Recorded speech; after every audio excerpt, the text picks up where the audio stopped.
Step number 6, evaluate those goals. Evaluate performance. I developed a very simple model just to discuss about evaluating performance. You know, sometimes we don't take evaluation seriously. And without reviewing performance, you can coast over ignoring your pitfalls and you continue to repeat them over and over again. Similarly, without reviewing your goals, you can overlook your own performance and thereby miss a chance to give yourself a good pat on the back because you don't know whether you achieved it or not. So that's why I suggest today, evaluate performance. And if you look at this model, it's cyclic. If I may take just a few moments to go through it. The first step, clarify your assignment. A lot of us assume we know our job. Can I ask you this? Are there people listening to me here today? If you look at your appointment letter and the job description you're given and what you're doing right now, they're fundamentally different stories. Does that make sense? The job has mutated over and over again. And you realize every single quarter, things keep changing. So clarify the assignment. Don't assume you know what is your assignment. How do you clarify it? Through writing. Step number 2, review goals every 90 days. Every single quarter. Don't wait for others to review you. In fact, let me give you a word here to freelancers. Most people who are employed, this happens. Unfortunately, many people who are employed, they wait until performance reviews are done by the organization. Most freelancers listening to me here tonight, and those who will ever listen to this video recording, need to look for a job quickly. And here's the reason. I don't have the exact statistics, but I estimate less than 1% of freelancers succeed. And those who succeed have astronomical levels of success. Why the majority never succeed is simply because they do not understand supervision and they do not want supervision. The primary reason they left corporate organizations is because they do not want supervision. And freelancing is not a soft landing. When you quit there and you're not strong enough to review yourself over and over again, you realize that no one can punish non-performance as a freelancer. 1-2 years later, you are far beneath the people you left in a corporate setup. In fact, if you're listening to me and you're still in your 20s and you're calling yourself a freelancer and you're still in your 30s, think twice. This is not a safe place for many people. But Doc, are you not the one who tell us about purpose? Purpose for who? Purpose for people who understand reviewing performance. People who do not require supervision. You know, it's very easy to write in your CV, I can work at a minimum supervision. Is the other thing when you're released? To see what to do with no supervision. If you see freelancers around you, ask them critically whether they need to go back and look for a place where they will be supervised. Because I've lived long enough to tell you this, most of them are miserable failures. And that's why you don't inspire people who are employed to quit. They look at you and say, my God, even kuko. And the only reason is one, because you're not reviewing. Because the human nature is this, you relax when you're not under supervision. Now, the irony is this. The freelancers who know what they are doing, they burn out. They tend to overwork. That's why the few who succeed in freelancing do exceptionally well. Step number 3, link behavior to results. Ask yourself difficult questions. How much business have I gotten from playing golf course? Or from going to this social club? How many pitches converted into real business? Check every single activity you do and directly link the behaviors. If a program is not working, cancel it. And check which activities lead to what.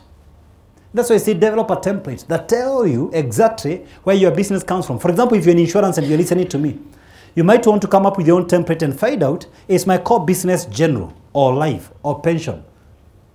Or is it from selling investments? Which is my main stream of income? Where do I need to concentrate? Step number 4, track non-performance. Now, step number 4 is the most tricky. It is very easy to measure performance. It is very difficult to measure non-performance. And here is why. Performance stands out like a ton of diamonds. Non-performance almost always can be explained away. Of course, the boss is the number one casualty. The industry is the second casualty. Haven't you seen what is happening in the banking sector? Have you seen what's going on in the insurance industry? You guys, can you see what's going on in the cosmetic? There is no industry that doesn't have strategies.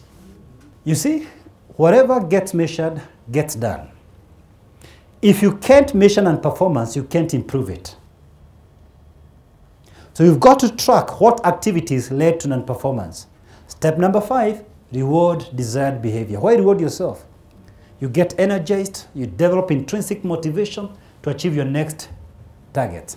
You see, when you go back to step number 4, it is very easy to track performance. But when you're off tangent, when you're off your game, we don't like checking it out. So check for the 1 or 2 areas you're doing well and reward yourself. Don't reward yourself by eating junk and drinking sour things. Don't reward yourself using leftovers. After paying the bills, you paid Kenya Power, you paid Nairobi Water, you paid the school fees for children, you've helped all the neighbors. And then finally, and you've paid the tithe. Finally, the leftover is me. You're the money-making machine. Learn to appreciate you. What do you have against you? Treat yourself. Give yourself a memorable treat. Purpose to do a lifetime cruise.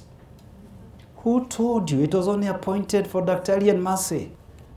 These are public facilities. You don't have to do many times like me, but you can plan for a lifetime cruise and treat yourself. My goodness, some of you listening to me here, you've been working for the last 30 years. When did you treat you? Everybody is demanding from you, from your ancestors to your descendants. When do you take time to honestly give yourself something and budget for your reward? It's not a leftover. Does that make sense? Once you reward yourself, clarify your assignment. You've got to clarify your assignment every 90 days, every single quarter, so that you're clear. What am I achieving the next 90 days? Step number 7, and perhaps the most interesting, repeat success patterns. Repeat success patterns. I'm going to teach you an interesting concept. I'm calling it the snowball effect. This might be your take home tonight. And snowball effect simply means something small, something insignificant, which grows into a force to reckon, an unstoppable movement. You see, if a snowball is rolling down a snow-capped hillside, it gains momentum and begins to gain mass and enlarge in surface area. At some point, it becomes a huge snowball that cannot be stopped. That's what I want us to look at that concept today. Let me admit this, I have extremely modified this concept. It may not be what you're going to find in books for the purposes of learning about performance. So I want us to pick some 3 concepts from this. Now, the very first step in the snowball effect, I'm calling it the tipping point. The tipping point. If you do any single activity over and over again, eventually you reach that point that you require just a slight push and the business will roll on its own, or the product, or the service, or the idea, or the message, or the movement. What you need to do is to identify this, the fulcrum. Could be connections. When you reach here, you overcome the gravity that holds you hostage. You overcome the gravity that keeps you grounded. And the idea begins to propel itself. What leads an idea to what I'm calling the tipping point is repetition. Repeatedly doing what you're doing over and over again. Can I ask you, I want you to be honest with me. Have you witnessed, let me pick 3 examples. A certain pastor, for instance, who has such a huge church, you listen to him, his messages are not so inspiring, and you begin to wonder, what on earth led people to this place? He's an honest guy. I'm not talking of crooks. I'm talking of an honest person. Have you ever seen that? Have you ever seen a business that started, even the guy cannot explain to you how this thing worked? Have you seen that? The business is so huge, the fellow may not even have reached high school. He's doing such a phenomenal business, and the trick is this. He kept doing it over and over and over again until he reached what I'm calling the tipping point. Why? When you repeat something over and over again, you become an authority in that field. You earn admiration and trust. People begin to trust you. When you do something once, it takes effort to win, but it takes character to repeat. If you repeat it so long, people trust you. People think you're reliable. They know if I want to confirm something about road construction, I'll ask so and so. If I want to confirm something about what I'm digging a borehole, there's a particular guy who has been doing it for the last 20 years. And one day something comes up and he gets such a huge contract for an NGO, from the UN, from government, from a private sector. And I could give you many stories of many people in this city, not elsewhere. At a tipping point, we go to the next level, which I call critical mass. Critical mass. Now, critical mass is a concept borrowed from physics, which implies the volume of nuclear product required to sustain chain reactions in a nuclear explosion.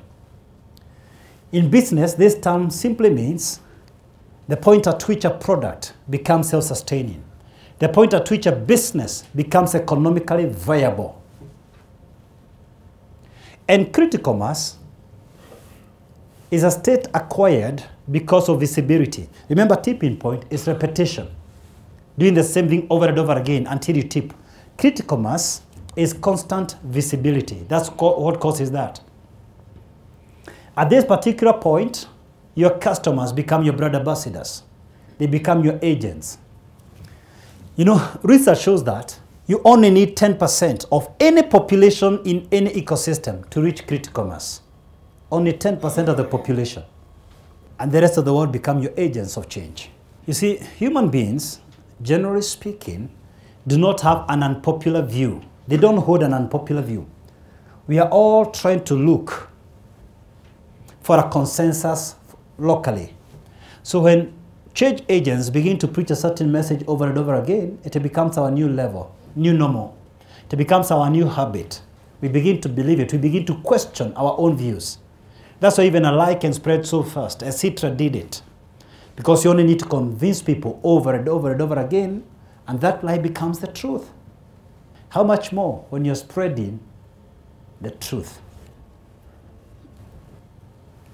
And this graduates to the third level and the last level, which I'm calling the domino effect. You notice, unlike the other levels, the domino effect is a bit stable. It's a bit stationary. The rolling is slow. You see, for large economies, you notice they never grow with more than 2%, like the US economy.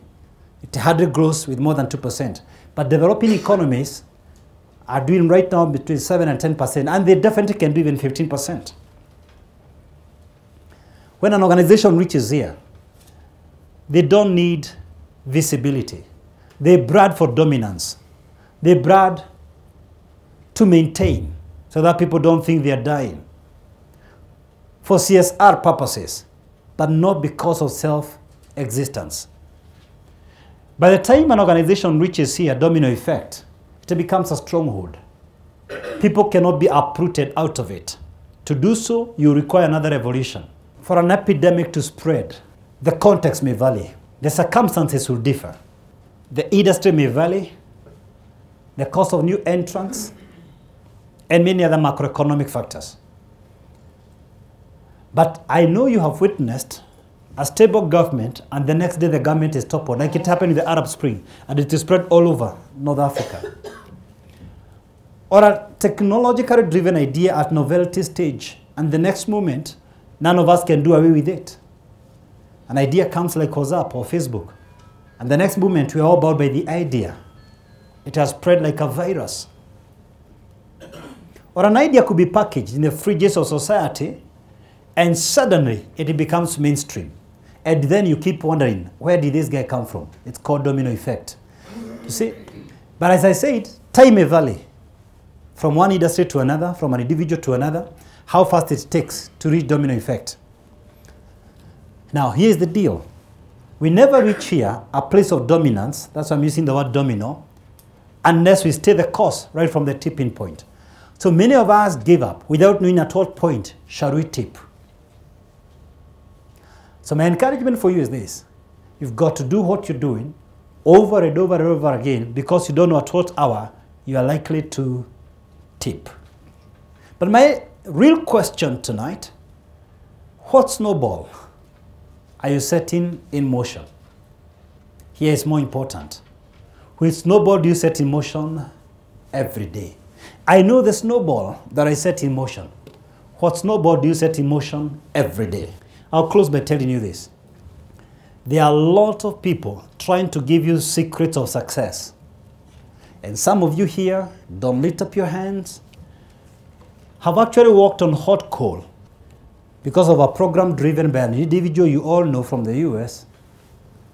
I choose not to mention his name. Something he calls mind engineering. You're looking for secrets and shortcuts at the top. I even know one of the greatest media personalities who walked on the hot coal. They go humming those words, ice code, ice code, ice code, ice code. And I know there's a victim here. Your eye is so guilty. But I'll tell you this. Even those people who are so senior who went through the ice code, they never reached there through it. They went there for another public demonstration. The so-called secrets of success are a lie. I can tell you this. I've taken my whole life studying success, whether in politics, whether in business, whether in real estate, whether in medicine, whether you are learning in schools or in education, whether you invest in agriculture, high skill. I've had the privilege of speaking in international food fairs like Dubai Food Fair, February 2005. I spoke in 3 major markets, in Brussels, in Amsterdam, in Paris, way back 2005, October. I've interacted with a lot of people. I've interviewed many people. Some of them I've documented in my books. What I've shared with you tonight, if you implement it, if you follow it, I tell you the truth, and nothing but the truth is the procedure they all followed. All of them, everyone who succeeded, this is the truth and nothing but the truth. Number one, they took responsibility for their success. 100% responsibility. Number two, they took charge of their time. Number three, they learned how to set goals and they put it on paper. They broke it down from 3-year goals to annual goals, to quarterly goals, to weekly goals, to daily goals. Because you can't learn to set annual goals before you learn how to set daily goals. Step number 4, they identified the obstacles between them and their goals, because irrespective of how much you're gifted or talented, there are obstacles between you and your goals. If you don't identify the obstacles, the odds are against you that you're going to achieve your goals. Don't just admire how people are succeeding. Study the roots before you admire the fruits. It's very easy when you see successful people to overlook the price they have paid. There are obstacles between you and your goal. Even the Son of God had to go through that. No human being reached success through an obstacle-free road. There's no such a thing as an obstacle route, free route to success. Step number 5, they executed their goals against fear. They did not allow fear to stop them from executing their goals. Step number 6, they kept on reviewing their goals. They evaluated where they are against where they're supposed to be. And step number 7, they repeated success patterns. They did that thing over and over again. They didn't allow the word monotony to be in their lips. They did it when they felt like and when they didn't feel like. Because when you do something over and over again, it builds passion within you. It builds faith within you. Thank you very much. The Lord bless you.